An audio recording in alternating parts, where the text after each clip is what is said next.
listadong nagkalat online.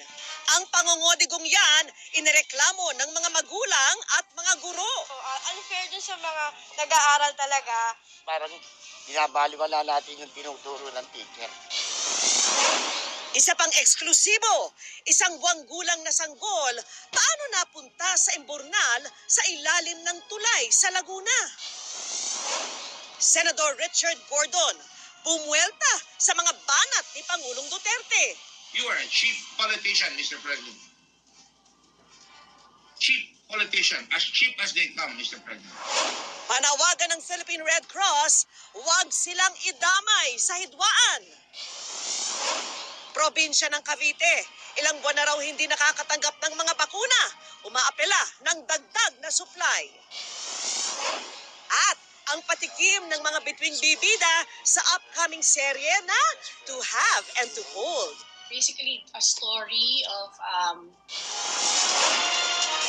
Live mula sa GMA Network Center, ito ang 24 Oras. Magandang gabi po, Luz. At susunod, eksklusibo, sanggol.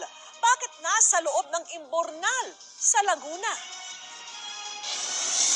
Lokal na pamahalaan ng Cavite umaapela dahil ilang buwan na raw hindi nakakatanggap ng bakuna kontra COVID. At gwardyang walang pag-aatubiling tumulong sa kapwang gipit.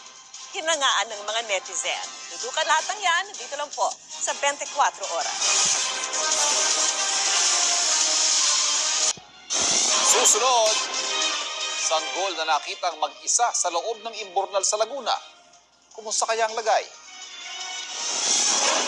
Ate, At ang handog ng graduating student sa namayapa niyang thesis mate na umantig sa damdamin ng netizens.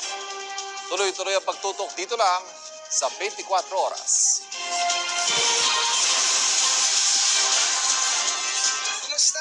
Ang galing, ang lakas maka-Christmas spirit ng kwento ni Guard Mariel. At mga kapuso, tamang-tama kasi 79 na araw na lang at Pasko na.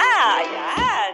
Ako po si Vicky Morales. Ako po si Yato Maraulio. At ako po si Ivan Mayrina, buong puso para sa Pilipino. Ito po ang GMA, walang kinikilingan, walang pinoprotektahan. Walang kasinungalingan, serbisyong totoo lamang. At dahil di natutulog ang balita, Nakatuto kami 24 oras.